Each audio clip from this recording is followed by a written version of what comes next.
and things like that, which actually hits close to my home because I will be very transparent, and I've never been diagnosed with it, but I know that I have quite a it's what's called functional borderline personality disorder, and it's storminess of relationships and just really struggling with the thing that you want the most is closeness, but it's also the scariest thing that you can possibly do. Yeah. So like striving for the thing that you want, but not being able to get it.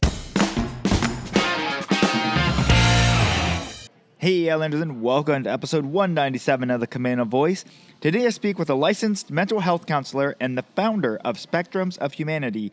Please welcome Michelle Meaney.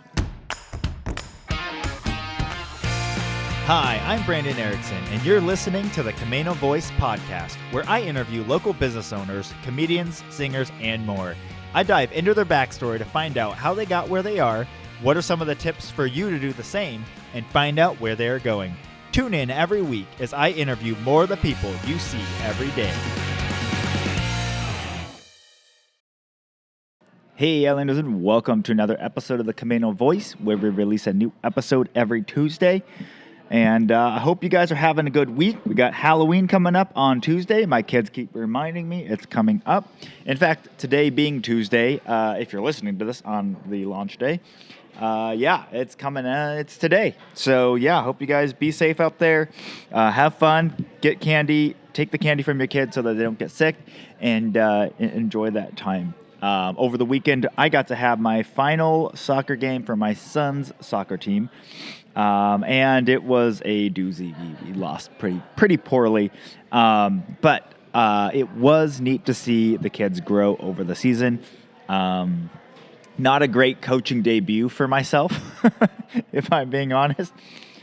But a lot of fun. Got to see a lot of boys grow in their skills in soccer. Learn some new concepts, just seeing some of those things that we put into practice, that we tried over and over in practice, and then they would do it in a game. Even though it didn't come off sometimes, watching them do it, see that working in their brain, it was so cool to be able to see that. So, excited for them. Glad the season is over for the sake of my schedule. Now we're rolling into November, which is a crazy time for us as well. Sorry. Hope you guys had a good weekend. It was beautiful here in Washington. But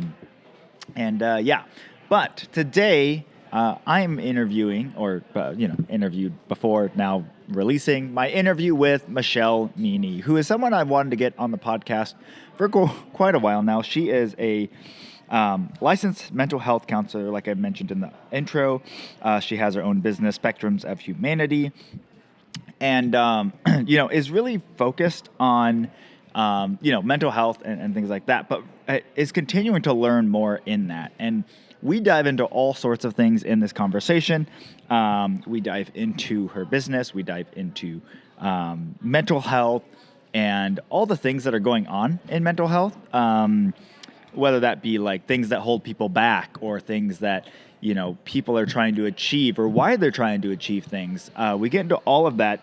Another thing I want to mention that I thought was really cool, and for many of you, you may not be aware of what this is, but Michelle actually recently got back from a trip where she went on an ayahuasca journey, which we will get into it in the podcast. We'll talk about it. Anyone that is kind of aware of what is going on in the tech and mental health spaces and stuff like that probably understands, or at least has heard of ayahuasca. It's become very popular. Obviously, I'm going to throw out a disclaimer there. Make sure you talk to a licensed professional. Make sure that you are safe. If you are looking into anything doing with this, it is a drug. To my understanding, it is somewhat of a hallucinogenic drug. And I'm not endorsing or saying you should or shouldn't do this.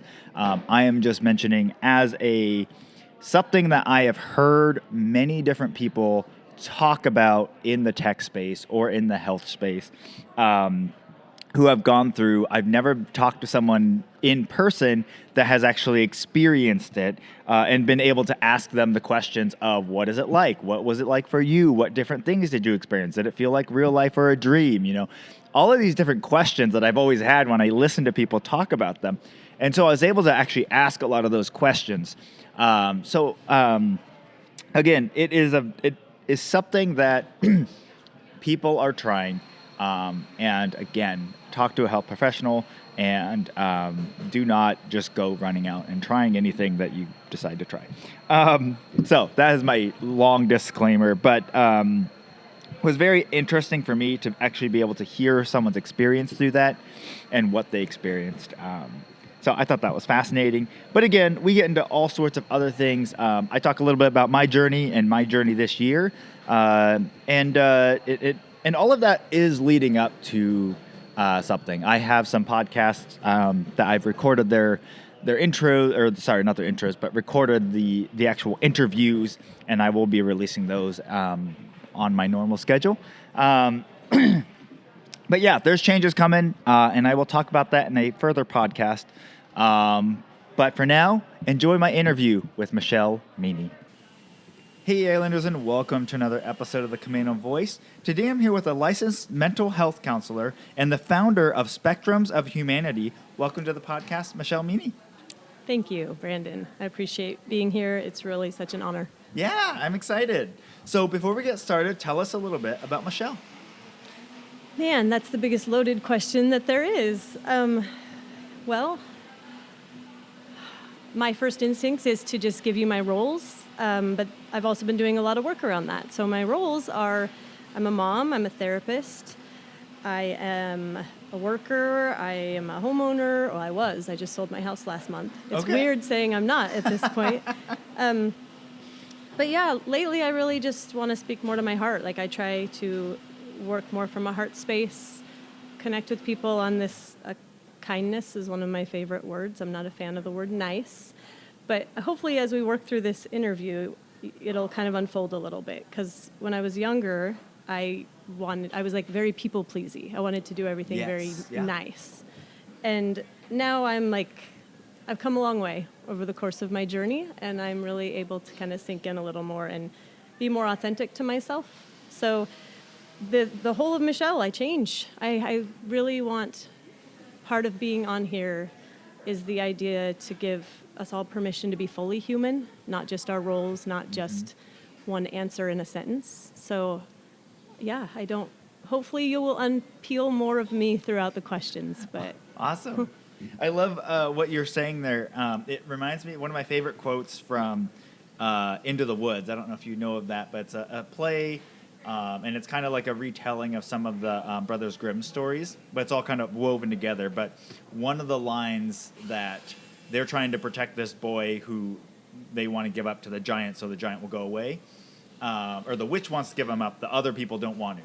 And so the line is, you're not good, you're not bad, you're just nice. Oh, I like that. And I'm like, there's so many times that is so applicable. Yes. Oh, I'm gonna have to get that information and watch that. I've heard of Into the Woods. Is it kind of a little bit of a take of Little Red Riding Hood? It has her in it. Yep. Okay. Yeah. So, anyways, that line always just sticks out to me because I'm like, I feel like there's times where I am that, or especially as I was growing up and stuff. I was just like, I'm just nice, and it like there wasn't good or bad to it. It was just. Nice. And so it always stands out to me. Yeah. I love that because I think in grad school, I was doing some work around the difference between how I viewed nice and kind. And nice, I had a negative connotation to what nice was because of those people-pleasing behaviors. So I like that. Thank you for sharing that. That's great. So where did you grow up? I was born in Southern California. Okay. And I think I was 2 or younger maybe when my mom and my dad separated and moved up here. And Oak Harbor, Washington was where I spent most of my growing up. Nice. How was that growing up in Oak Harbor?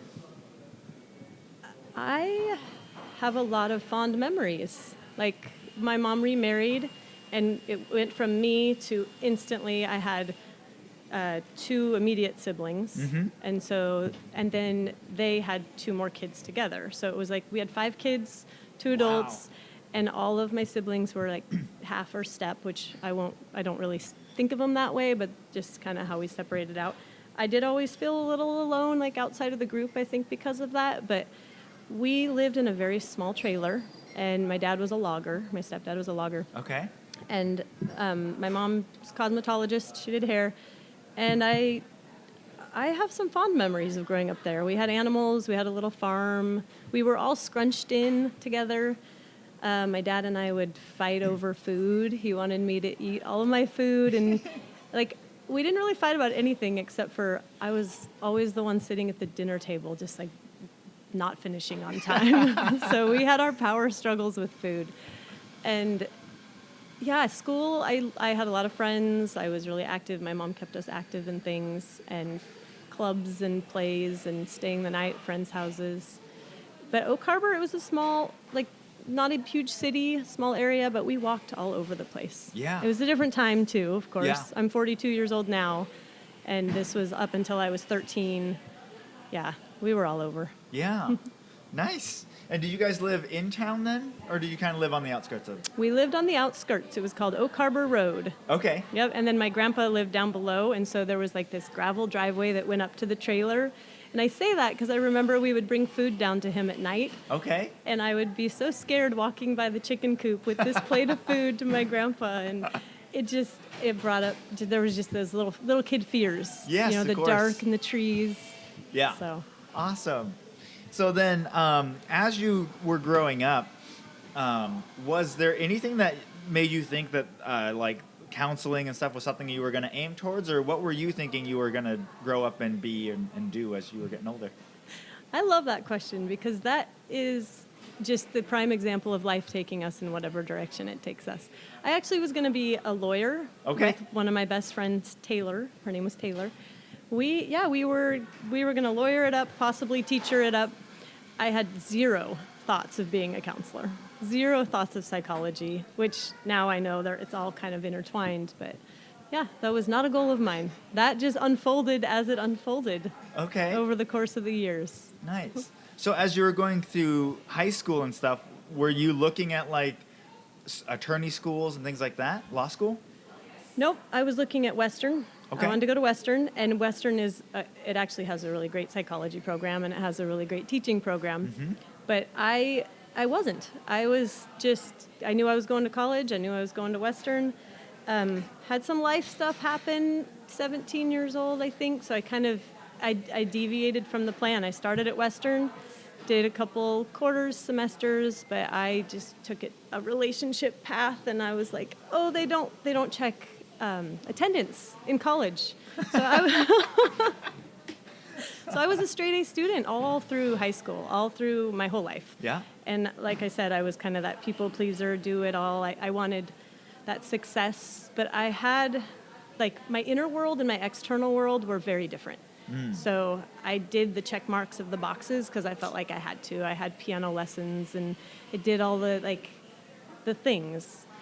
But I didn't really, my internal world was I would struggle. I struggled a lot. So Yeah. I think trying to navigate my internal world and the external world and being the straight A student and then going to college and realizing I have more choice and I don't have to do the things that I'm supposed to do. Yeah, I kind of let it slip. So I did not go right from, I had a full ride. I had a right, like, everything was handed to me from the work I did throughout my life. And then I pretty much I just didn't do it. I did it the hard way. Yes. Yeah. So where did that end up leading you to then? Well, it led me to, what did I do? So I was at Western for a little bit. And then I got a job at a movie theater, and I just wanted to I was working at Papa Murphy's, and I got a job at a movie theater with some friends, and I was social, got a job at Denny's, met some of my best lifelong friends working graveyard at Denny's. And I say that because the population, graveyard at Denny's, that set me up more for, I think, my entire career of psychology, of working in the jails and the prisons. Like, that population right there had my heart. Like, graveyard at Denny's, serving, there's a realness. There was I don't even know how to describe it, except you have the late night people, the misfits, the ones who did it a little different. And Yeah. I know I'm kind of boxing as well, but that set me up. And then I moved after that. I think I was 19, 20. I moved to Redding, California to live with some family. Mm-hmm. And I found my independence. I got a job, got my own apartment, just really started feeling who I was Yeah. and setting into myself and what I wanted to do. I still had no idea what I wanted to do for school. Okay. And then just relationship stuff. I ran away from a broken heart out of Redding, California, and I came back up here to family. And then my life started. Okay. My life started. Nice. I met who is no longer my husband, but who was. We got pregnant, we got married, we bought the houses, we did the things, and I started having kids. And I went back to college. Okay. I was pregnant with my second. I got my AA degree at Skagit. And then I went back to Western, finished my bachelor's in psychology when I was pregnant with my third. Okay. And that was in 2011. Okay. Nice. So. And when you were in college or heading back to Western, was it your time looking back at the Denny's and some of that stuff that made you kind of shift and reevaluate what you wanted to focus on? I think it started with electives because my psychology classes I really, really enjoyed. Yeah. But because I had started my college career so much way back right after high school, and I had some credits, and then I had done the human services in Skagit, so Okay. it was the great human services program for the AA transfer, and that kind of started setting me up for what I want to do to help people. But I also was interested in the research component. I was interested in human behavior immensely. But at the end, really, I had a lot of psychology elective classes, and so that's what decided my major. I was Okay. like, well, I'm this close. I'm just going to do it that way. But as it progressed, you learn quickly psychology you can use everywhere with every conversation and in any job. Yeah. You also learn quickly that the financial component for career-wise, you've got to take that psychology degree to a master's. I think that's the case now still, to be able to get paid what you want to get paid for some of the work you're doing. So Yeah. That was, once I did the psychology bachelor's, after I graduated, it was in my head. I'm like, I'm gonna get a master's in this because I don't really know how to capitalize on that bachelor's degree without taking it in some sort of clinical or some higher education direction. Yeah. So did you go directly from graduating into it trying to find a master's, or did you try and do some work outside of that first? I definitely did work outside of that. Okay. We're going to say the theme is the hard way for me. I just kind of lived life. I was a parent and was working my butt off, and I had worked at Skagit Regional Clinics for a while, actually, and then Skagit Valley Hospital doing medical records and reception and stuff like that. So that was about 10 years off and on. I didn't go back to get my master's until 2016. Okay. Yeah. And that was kind of in a process where I was building up my life again. It was kind of post-divorce, and I was just starting to build up again. And Yeah. I'm like, okay, here I'm going. And I went to an amazing program. It's called Saybrook University. Okay. And I don't know if they're still doing it. It used to be called Leadership Institute of Seattle, and I think it was bought and purchased. And so it was very outside of the box, very heart-centered, very Yeah. heart-based. It was still clinical. It was still definite clinical training, but it brought the full holistic picture in, which Yeah. that took it in a total direction for me. And I'm so grateful for the referrals to that specific program and how the higher powers that be get us where we need to be. Yeah. Awesome. So then once you graduated then, where did you go from there? When I graduated with my master's, which was 2 years of really working through all of my own personal traumas. I don't know if they talk about that much, but in this program, it was, you go for, what was it? You are like home doing the book work, and then you go for an intensive kind of a week, I think it was 5 to 7 days, where you're there all day, and you're intensively working on your stuff, right? Okay. So I thought it was I'm going to build this career. Right. I didn't realize until I got there that I can't really succeed in the career until I start looking at the mirror at myself, looking at all my traumas that I've had some from childhood until now. So the bulk of my my own psychological work happened in those 2 years of grad school. Okay. So it's hard for me to just be like, oh, I did this and then moved along, because there was so much healing in those 2 years. Then that really helped push me forward. But after I did an internship program with it used to be called, I think, Island Behavioral Medicine, and I graduated and I picked up a job immediately with Island County Human Services. Okay. So I started at Stanwood Middle School, and I was the mental health therapist at Stanwood Middle School, and loved my job. I loved working with the kids there. I just loved being where my children were also. Yeah. And then COVID messed it all up. Yeah. So many things. So many things, yes. So the program was cut with COVID, plus also I was working for the county, and so there was a high need all over the community. Right. So we were given the option to, stay and do that fancy unemployment thing that was all over the place during COVID, which was really hard to navigate, or stay on. And I wanted to stay on, and I stayed on in community mental health. So we would go to people's homes, and it was an intense time. I mean, for everybody. Yeah. For everybody, for sure. But it was hard because we were taught how to hold space for people, but there was no warning for COVID. There was no warning how to be the helper in a time when you really didn't know our own, like, I think all therapists and all helpers, everybody, the ground was just pulled out from under us. Right. So to be a helper in that time, that was life-changing. Yeah. Like knowing that you're responsible for the mental health of others while you're still really trying to get your footing in your own family, and schools had changed things. I'm sure you've done lots of conversations about the COVID stuff, but yeah, it was very interesting being a therapist in that time. Yeah. Well, and what you're talking about there is so, like, I talk to I talk to my team about this. I talk to other business leaders. I talk to as many people as I can about this, because even the people, for myself, I wasn't worried for myself from a health perspective, I don't know, I was just kind of like, we're just going to go with it. We're going to figure this out as we go along. Even for someone who didn't have internal stresses or anxiety about it, I still took on the stress of my team, my family members, friends, loved ones all over. And then there was just an air of it. There was just uncertainty and stress that was permeating everything we did. So whether you felt fine about whether or not we were going to make it through this or not, it didn't matter, because you still were taking on everyone else's. Yeah.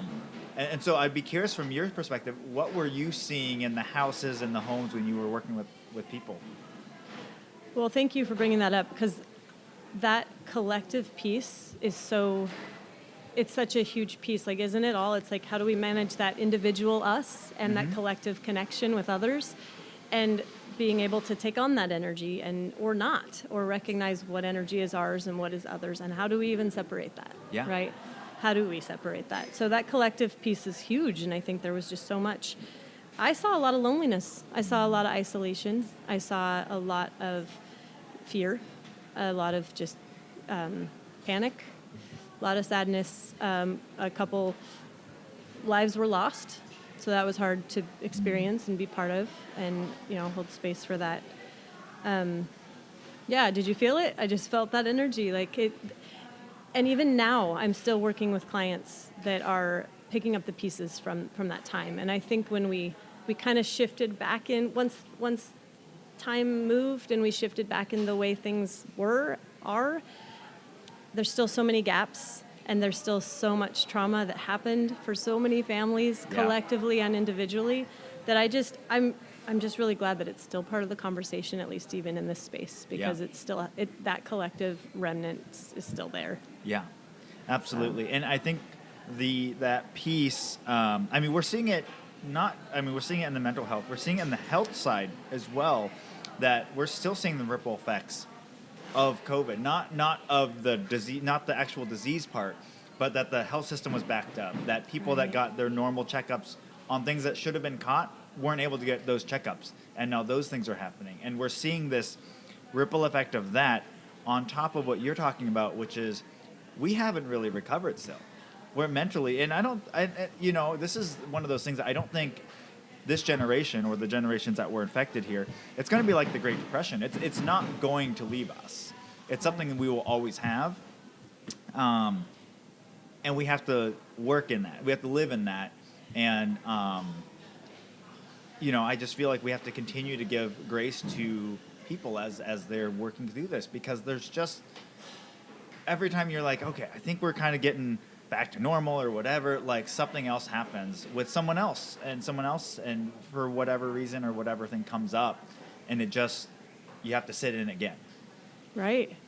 And that's so true. And you sit in it again and again, and that is grief, and that is trauma, right? And it comes back, and it doesn't actually leave. And sometimes the activation goes down a little bit, but then something can come up later, and it's like, oh, it's here. I feel it. It's here. Yeah. And I love what you brought up about the system, because that's a huge piece of what I'm passionate about in my work is systemic thinking in general, and systemic, being part of the groups, and how our systems since this side of the COVID pandemic, I'll call that, the system has changed. The medical system has changed, and then the way people are working has changed, and for the better on some. I believe strongly for the better on some, because I think that people are, in some ways, have learned to hold space for themselves, right? Yeah. And so there's that burnout piece. I mean, I think people are burned out. I think that collective energy takes a toll on that burnout, the individual burnout process. But I also see the standing up for I'm going to say ourselves, as I'm going to put myself in that, but we're working different. Yes. We're working different. And I think that there's some shifts that are happening, and some are positive. And also, like that DBT thing it's both true. Some are not. Some is not positive, and some is like, well, how do we get the healthcare that we need when there's nobody there to work? Right. But you see so much blame. Yeah. You see so much blame, and it's easy. It's really not easy, but it seems easy to place the blame out here when there's, what can we do as individuals that can help better the collective? Yeah. I don't want to sound all like idealistic either, but it's a journey, and we're in it, and we're still in it, and there's some more work to do. Yeah, and that's definitely something, obviously you see the news and they're like, where are the people, where are the workers? There's not people in these jobs. And I talk to other business owners, and some, some are really frustrated, like, people just don't show up like they used to. They don't work like they used to. They take mental health days. They do these things. For me, what I've seen is there is the positive side, which is people are no longer, whether it's good or bad, they're no longer necessarily motivated by money. They're motivated by your mission. They're motivated by what they're doing. And that's what drives them. So for when you look across the business landscape, I think as a small business owner, you should see that as a net positive, because we were never going to compete with the corporations financially.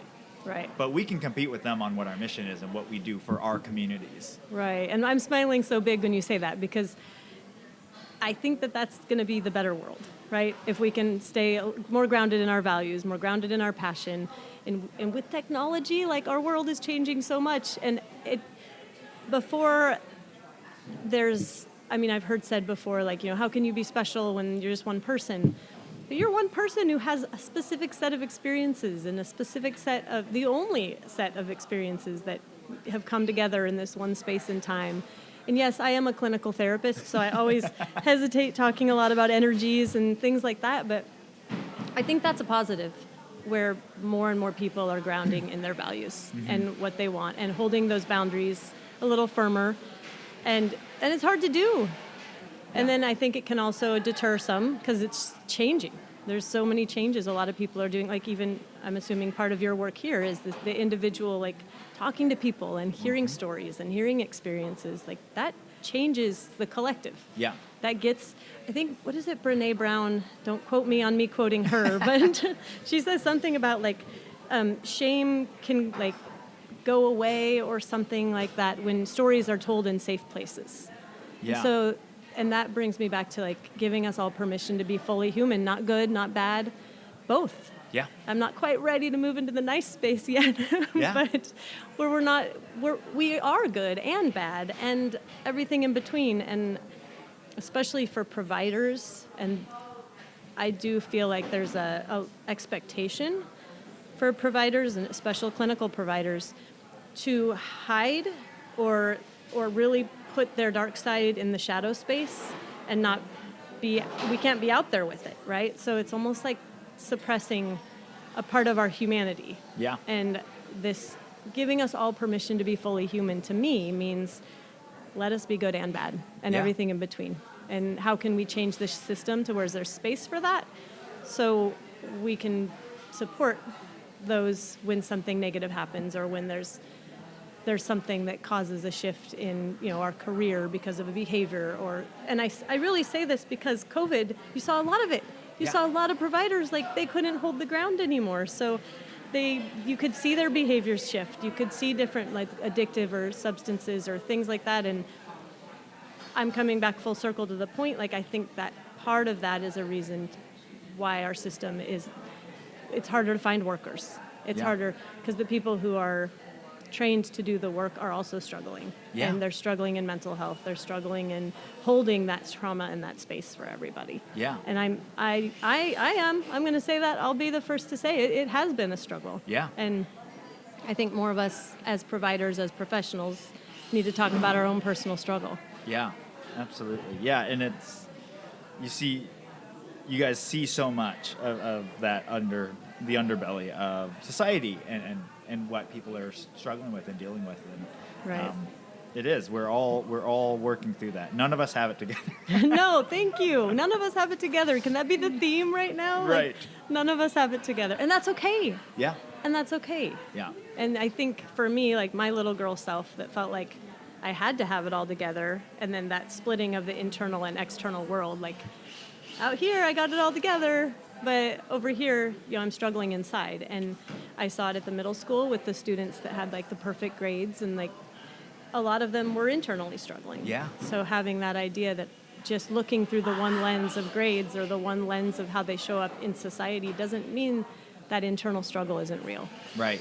Right. So. And to your point, that some of those things have been so interesting to me as I've learned more about psychology and some of that background stuff. But what makes someone? I mean, the thing is, we've seen this for a long time. We see some of the greatest athletes, fighters, business people. You see that their greatness actually comes from their trauma. So I forget who it was, but there's a famous, like, world famous sports player who, like, he got to the top. He had won everything, and they said, like, how do you feel right now? He's like, I was always just striving to get that great job from my dad. Like, that was why he did what he did. Right. And you still see that. And so even on the mini scale, you see the high achievers in school. You see the people that are adults as kids. And so you hire a 16-year-old, and she works like a 20-year-old, and you're like, this is great. And then I always mentally check back now, like, what life does she live that she has to be a 20-year-old at 16? You Right. know? And it's weird. It's hard because it's like what makes them great in one area is also what got them there. Yes, like that greatest strength can sometimes be our greatest weakness. Mm-hmm. And when we live in a culture that, like, capitalizes on, like, the greatness, well, we're externally validating this thing that is keeping the darkness quiet. Yeah. Does that make sense? Yeah. A little bit. And absolutely, like, what does make this person function? We live in a, like, high productivity culture as well, Right. too. And it's like, wow, cool, you're getting all this done.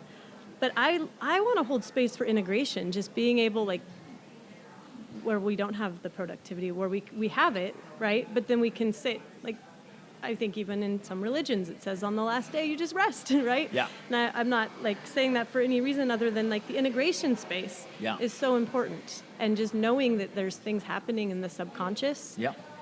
even when you're not doing something out here. Right. And trusting that it's okay to stop for a minute. It's okay to stop for a minute because there's still things happening, and it doesn't have to all be on this one person or this one person or this one person. Yeah.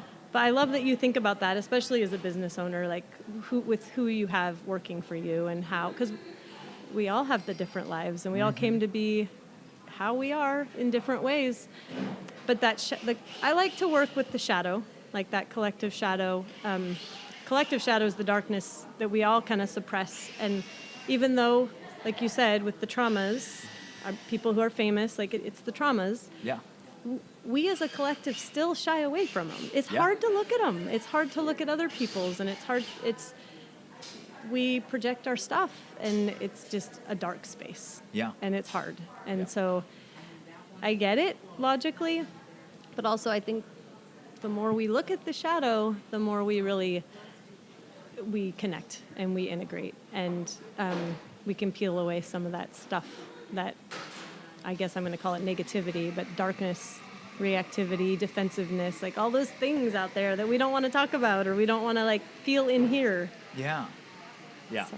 Well, and what you're saying with the uncertainty and that, I was just talking, I've gone to counseling like on and off, but like at this point I just always schedule like my next appointment. I'm like, something will happen between me and my next appointment. So, but I was just talking to my counselor about that, about uncertainty. He's like, so how do you feel? Like not being certain on some things that you thought were, you had the right answer back in the day.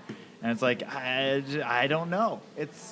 But I'm becoming more comfortable with that. Like sometimes we don't know. Sometimes we have to hold this life isn't as cut and dry or as black and white as we like to think. And that's something that's just really become apparent to me. And that part of it has been just something where I'm like, I don't know the right answer. Like the whole world could literally be upside down to what I thought it was.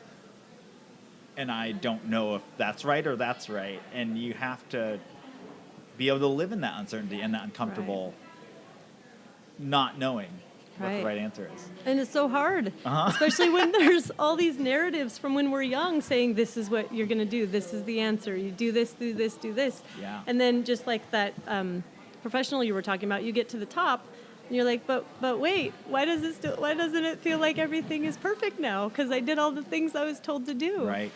And then it's like, oh, that uncertainty. Actually, so I don't want to get sued by Tony Robbins or anything, but he has a theory. I don't know if it's his or someone else's, but it's a model of human needs that I love, and it uses certainty and uncertainty and connection and significance as the four like basic human needs. Okay. And so it's having the uncertainty is about like you need a little bit of adventure in your life. You need to have things, and having the certainty is you need that routine. You need some things that you can count on, that like. Some people like that with their coffee. I love coffee, but I like my coffee to be an adventure, so I get a different one every time.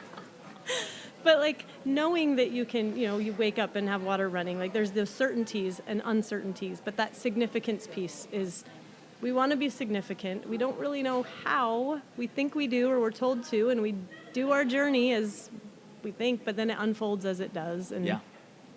But I remember them talking about, I think, when certainty and significance are the top, then a lot of times it's like money and power. It's like you kind of get that obsessed with control or having that significance, and it's unbalanced. Yeah. Right? It's unbalanced. You don't have so much the heart space that comes from connection or the adventure, and you're really finding yourself like even showing you my whole body is like that control. Yeah.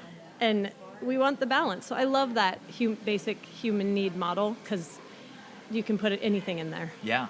So that's awesome. So one of the things you actually mentioned, it's shorthand name, but I just wanted to briefly touch on, you mentioned DBT, which stands for, and I'm going to butcher this, dialectical behavior therapy. Yep. Tell us just if you can describe that in like a small way and how that's useful in counseling. Yeah, I can. Really, the best way I can just describe it is that both are true, right? Sometimes we get in the spaces where it has to be this, it has to be that. Like, it can all be true at the same time.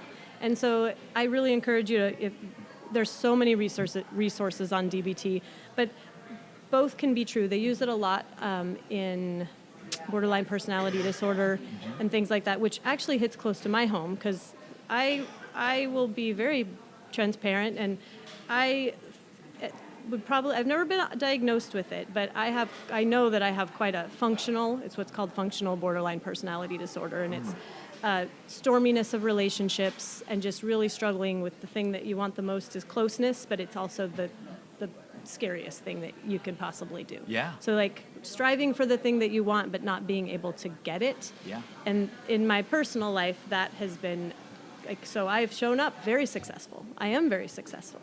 And I've done a lot of work on myself over the course of the years. But in that relationship piece, and it's really about connection, like life in all. Like this is a different theory, but we're bred for connection and protection, right? Yeah. We want to connect with others, but we want to protect ourselves. That's primal. So functional borderline personality disorder is something I struggle, and I have struggled with my whole life. So thoughts of suicide, like a lifetime of just in my head, negative thoughts. And so DBT is helpful for that therapy. I really recommend whoever is struggling with those things to get with a therapist who works with DBT or works with some of those things. Yep. Cognitive behavioral therapy as well is a really great tool. These are both of them are very common modalities that are used across the board because they're evidence-based, right? There's a lot of evidence-based stuff. Okay. I'm moving not away from those things, but more into an intuitive space for myself. There is evidence in that too, but if you feel drawn to those things, I really encourage you to get on YouTube, get on Amazon, get somewhere, and find those tools because they can help. But in my experience, it's so important to join with the person first and foremost before throwing in the tools. Yep. Because most of us don't want to be fixed. Most of us want to be loved. We want to know that we're completely, we can be fully human, we can be loved, we can be accepted. And then those tools can come once that trust is built. Yeah.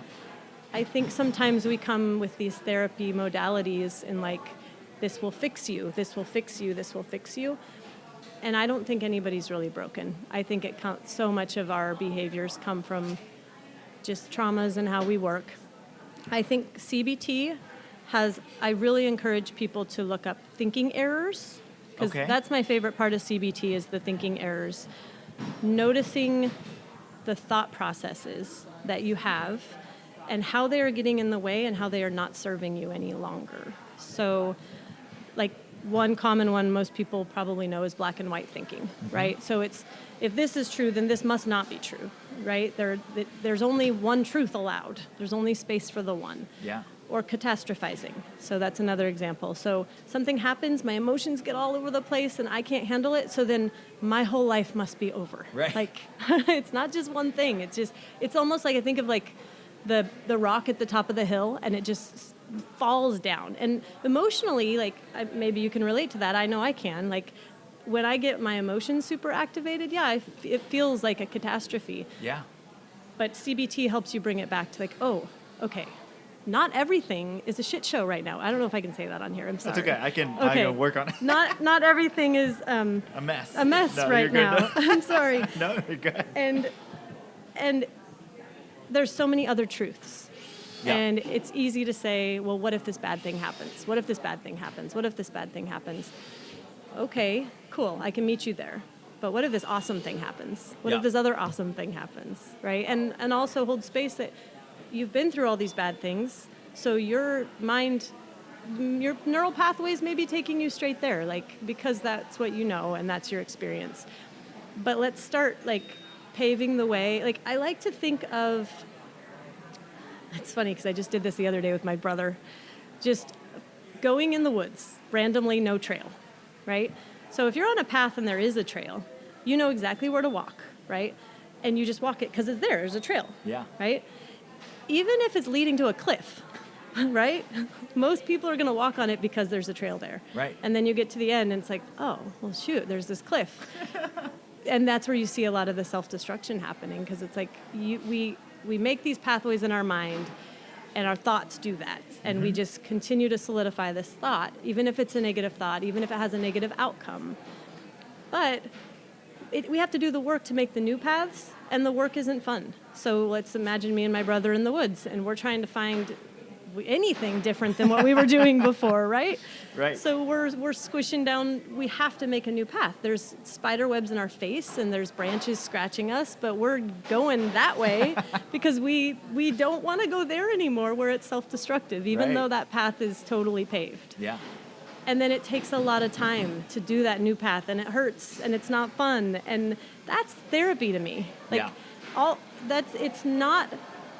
It's healing, but it doesn't always feel good because we are hurting ourselves along the way, but we're healing and we're starting a new path. And guess what? This one leads to a beautiful waterfall. This one does not lead off a cliff where your self-destruction was taking you before. That's kind of a lot. I know that. I'm sorry. But no, that's great. It can kind of help people navigate those thoughts. So stopping when you notice the negative thoughts, stopping them. Yeah. Okay, and it takes a lot of work. And some moments you may not want to do it, but it does. When you can start becoming aware of those negative thought patterns, then you can start shifting them. And you can't start shifting them until you're aware. And then once you're aware, there's going to be times where you're like, I don't want to. I want to go off the cliff because I know that path. Yeah. And then it takes you back to the uncertainty. Yeah. It's like, this is uncertain. And sometimes we're more scared to do the new path because of that uncertainty. Right. Even if it's going to take us to the life we always imagined and dreamed and hoped that we could live. Right. So. Yeah. Very cool. So in all that you're talking about, we've talked about like these tools of CBT and DBT. But when you came in, you were mentioning that you just went on a month trip to Peru, or a trip to Peru? I was gone the month of August, but 2 weeks of that was in Peru. Okay. And you said you went on an ayahuasca journey? Yes, I did. Can you talk us through that? Because it's something that, and I don't know if some people, listeners of this podcast, will have heard of that as much, but I know it's becoming a lot more well known. But can you talk us through that? Start by maybe talking about like what ayahuasca, what that would look like, what that journey looks like. Okay. So I think I want to, because I think I can bring this together with some of my other experience in Stanwood with the nonprofit that we were starting. Okay. So there is a pioneer in addiction and trauma, and I think he's from Canada. His name is Gabor Mate, Gabor Mate. And he does amazing work. And during COVID, he came out with a documentary called The Wisdom of Trauma. Okay. And I watched that, and in that documentary, he references outside of Western medicine healing. So there's a lot of things in that documentary. I'm not saying it's all good or all bad, but I do recommend somebody to watch it and just feel what comes up for you. But one of those things he talks about is alternative ways of healing mental health. Me personally, as a therapist and as someone who has tried different medications for mental health, that have led me directly to feelings of suicide or even attempts of suicide, that the medication that certain medications for me were life or death, right? And it was too scary for me. And so being in this career really helps me. Everybody's different. But I had started a seed in this ayahuasca journey. I had heard about it. And then that seed started to grow in my mind when I watched The Wisdom of Trauma. Okay. And I wanted to try a little outside of the box. I wanted to do it in the culture that it was, so the Shipibo people culture. And I reached out to Gabor Mate and his team, and they recommended this place. Okay. And so I lived my life, right? I didn't think much of it. I haven't had a lot of money. I've never just up and left to Peru. But I had a lot of changes this year, and there was some custody changes with my kids due to me working, and I was working. I didn't mention this, but I have experience working in jails and prisons, which is a very dark place to work. Mm-hmm. So a lot of changes. I was traveling all over the country this year doing mental health for jails and prisons. Okay. Across the country. Yeah. So a wonderful experience. And it shifted my life with my family because I was a single parent for a long time, and I, in a moment of panic, made a decision. So it shifted custody with the kids. I ended up selling our house. Lots of changes. Yeah. Lots of transition. Lots of changes. So sold my house, and I was in a relationship, and then that didn't work, and there was a breakup, and I got my money for my house, and I'm like, it's just like the paths I was just talking about. I'm like, I can spiral. I know what spiraling looks like for me, or I can do something different. So I called up that place. It's called Niue Rao in Iquitos, Peru. And they said, hey, we have openings on Sunday. And this was a Friday. So I couldn't find a flight to make it that Sunday, so I made it the next Sunday. And I did. I packed up. I followed the pre-diet that they recommended, and I got on a plane and I went by myself to a totally different country that spoke a totally different language, and I did one of the things that was on my bucket list. Yeah. So I can't tell you too much about the chemical compounds of ayahuasca, but it is, to my understanding, a DMT. So it's a psychedelic that's used culturally, like it's used as medicine in other cultures. Yep. It's not legal here in the United States, so I did it in that country. Yep. And it, at least the way that culture does it, there's a lot of healing that comes. And it wasn't like a one-on-one type. It was like I was with a group. There were other therapists that were there. There was people from the United States. There were people from Germany. There were people from Netherlands, people from all over the country. I made some really, really close connections and met some wonderful people. And I don't have a history of using psychedelics. Mm-hmm. So this was literally taking myself, jumping into the grandfather of what healing, but there was an inner knowing. There was an inner knowing, a trusting. I mean, I didn't have another choice. I had to trust because I just did. Yeah. And that's that uncertainty. That's that adventure. Yeah. But it was life-changing. I don't want to come on here and recommend it for everyone because I think there was so much trauma work in those 14 days. And for me, I wanted to run every day, and that's what it does. It brings up the patterns that you do in life, like the way that you respond to things in life. And it did that. So I thought I'd be going and I would have one experience and I'd talk about it and I'd leave. It doesn't work that way. You do multiple ceremonies a week. So I had 6 ayahuasca experiences. And everyone brought up a different trauma for me. Everyone really brought me face to face with my own ego. It was life-changing and also terrifying. Yeah. And a lot of fears came up for me that I had to work through, and I did. And I didn't end up leaving, but my desire to run was very prominent, and I stayed. But there was so much beauty in it, too. There was a lot of beauty. The first experience was just playful and fun and safe, and it felt safe, at least. And you could kind of feel parts of your mind opening up. Yeah. And that's I'm really glad that I did it. I may do it again someday, but integrating back into my normal life with these experiences, that was hard. Coming back, it's a journey. It's a journey. So I don't want to come on here and just have people be like, oh, cool, this is so great. Let's go do it. Right. I think I would like to do it with one-on-one, like with a one-on-one, maybe professional too. But I will say it brought me face to face to like my true self. Like it really had me look at my own defenses, had me look in the mirror. And I already thought I did a lot of look in the mirror self-work. Yeah. So it brought up a lot, but it's one of those pivotal life-changing experiences. Yeah. So if you don't mind, one of the questions I have, because I think a lot of the listeners are going to, first of all, may have never heard of ayahuasca. But when you say like a journey and when you say you had these experiences, you don't have to dive into them, but what do you mean by experiences? Like after you partake or whatever that is, what does that look like then?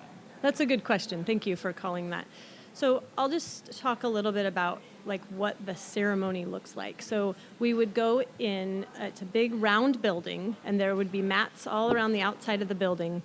And we would just sit on our own mat, and we were instructed to really just have our own energy and do as best as we can to stay to our own energy, as hard as that may be when there's 30 people in the area. And we would go drink. So we would watch them during the day make the medicine. Mm-hmm. And then we would go at the ceremony. It'd be all dark. Lights are out. They just light a candle. It's very ritualistic. and we would drink the ayahuasca. One by one, we'd go up, we'd drink it with the shaman, and we'd come back to our space. And we'd wait. For every person is different. For me, by the time everyone had their drink, I was very sensitive to it, and it was very intense for me. By the time everyone had theirs, mine was already working, and it was working intense, and it was working long.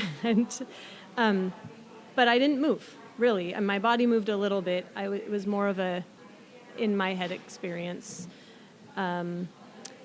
Some people moved, like they would bring us to get like a ceremonial song sang to us during the process. So there was a lot of culture embedded in these ceremonies, and my experience had a lot of like visualizations, whether my eyes were open or closed. Once the intensity of each night kind of settled, then I would just kind of let my mind go, and it would always bring me back to childhood moments, memories from childhood, things that I struggled with, or love that I had or shared with people. And it kind of really helped me come back to my sense of family, come back to my sense of like, it's sometimes in my work too, like, and a lot of times we can only see the traumas because they were so intense. Yeah. But there's so many things. One of my favorite quotes is from a movie, and I don't want to slaughter it, but it was a movie called Just Married with Ashton Kutcher. Okay. And it's towards the end. And I think the dad says, you don't see the happy times in a photo album, or you don't see the dark times in a photo album, but those are the ones that get you from one happy snapshot to the other. And so in my experience, I saw so much of the happy things in between the traumas, if that makes sense. Yeah. And that just expanded a lot of my life. It's Yeah. like, oh, wait, I am loved. Oh, wait, it isn't just about significance. Oh, wait, I can yell, I can be mad, I can hurt people and take accountability if I need to, or I can do all those things, and it doesn't affect how loved I am. And that, if someone can believe that message just by me telling them, then please do. You're loved anyway, no matter what. I have a friend who lives in Tennessee. She used to say that. She's like, she called me Shelly. She's like, Shelly, I love you either way. I love you either way. And so that was the beautiful part of it. The hard part was having like my fear of spiders come up and then seeing a whole bunch of spiders. And now I feel like spiders are my spirit animal. You should look it up because it was right on for my experience at the time. But the hard part is it brings your fears up. And then you have to face them, or you don't. But there are risks, and I just want to make sure that you know the risks before you jump into something like that. And but I wouldn't change it. I'm really glad that I went. Awesome. That's very cool. And and I will just throw this out there just because I listen to other podcasters that talk about stuff like this. This is not a medical podcast. This is not a recommendation. This is just an experience that Michelle had. So do your own research, talk to doctors, know what you're doing before you just jump into anything. Right. Thank you for saying that. But very cool. I've heard lots of different, I have heard different business people and different people that have gone through journeys with ayahuasca and tried it and done things. And it's just so, it's fascinating to me, hearing the stories of what they experience and how they experience it. Not necessarily what they experience, but how they do. Right. Because like you said, everyone's different. And so it's like, how will they react to it? How will their mind and all of that? So. Yeah, and that's so true. When I would talk to people the next day, like some were outside on the benches, moving their bodies, walking around, and I like could barely even open my eyes. Like, yeah, everybody's experience is different. Yeah. But I do want to come back because I had kind of mentioned that the nonprofit piece, and it linked because we did a community event back in May, and we showed the wisdom of trauma. Okay. So that was how that linked to that piece. So nice. Yeah. Very cool. And so currently you own Spectrums of Humanity, and you're still counseling through that. Tell us a little bit about your work there and what you do in your practice. Okay, so I have had my private practice since 2018, and I've been doing that on the side of all my other jobs that I've been working. So it's been pretty constant. Was 2021, I went to private practice full-time, fully telehealth. And I loved it, but I wasn't getting out in the world enough. It was just all me, my family, and doing therapy. So I expanded, and I started then I started working at the jails and prisons. So I'm still doing my private practice. I'm expanding it more since I've been back from the ayahuasca. I have all of these. I'm opening more. I have more ideas and things I'm doing. So give me a second. Okay, Yeah, breathe. you're good. Yeah. Okay. Mostly telehealth. Okay. Mostly telehealth still. But I recently moved, so I see clients still in Stanwood and now also in Anacortes. Or Okay. Stanwood Camino and now also in Anacortes. Okay. So I'm looking for an office in Anacortes that I'll be doing face-to-face, but I'm also doing groups. And so you can get on my website, and I don't know if you'll mention that at the end or how you want to do that, but Yeah, you can mention it. I'll always have groups. So my website is spectrumsofhumanity.org. Just regular spelling. Or you can email me at Michelle M, MICHELLEM, at spectrumsofhumanity.com. And we'll definitely So- have both of these linked up in the show notes. Perfect. And it'll say on there what groups are going on, when they're going on. Everything's on the website. I just Nice. updated it, so. Very cool. So then, we've talked about so many different things on this. When it comes to, for you, what does kind of being able to take that breath outside of everything else that's going on, what does that look like for you? Well, I'm going to take that as permission right now to take the breath. It's a good reminder, I think, anytime, because life gets so busy, and we all just kind of we just go, go, go. And I work with a lot of trauma, so I also do lifespan integration, which is a type of trauma work, and it uses timelines of trauma to kind of help us work through trauma. And our nervous systems are all over the place sometimes, especially when you're holding all that trauma. Yeah. And mine, I feel like I had a lifetime of it. And then just within the last 5 years have really started practicing the muscle of that breathing. So I've been working on meditation a lot in the past 5 years. In 2019, I did the 10-day meditation, Vipassana, silent meditation retreat. That was a whole nother story, but like coming back to the body and coming back to the breath it's imperative. We have to. And one thing I'll share, I think I mentioned it earlier about that connection and protection. So the polyvagal theory is a resource I would really like to recommend. And it talks a lot about the biological need to connect with others as humans and also to protect ourselves. And when we're in trauma, we're in that protect mode, right? We're not in connect mode. Yeah. And that our nervous system, we have different parts of our nervous system, and I don't know how much to go in, but just reminder is that when our out breath is a little bit longer than our in breath, it helps us find that balance, right? Because the in breath is that part of our nervous system is setting our body up for fight, flight, freeze, shutting our organs down and saying, hey, alert, alert, alert. But it's in a balanced person, the out breath is saying rest and digest, breathe out. So it's all of these processes in our body are working so fast all of the time. Right.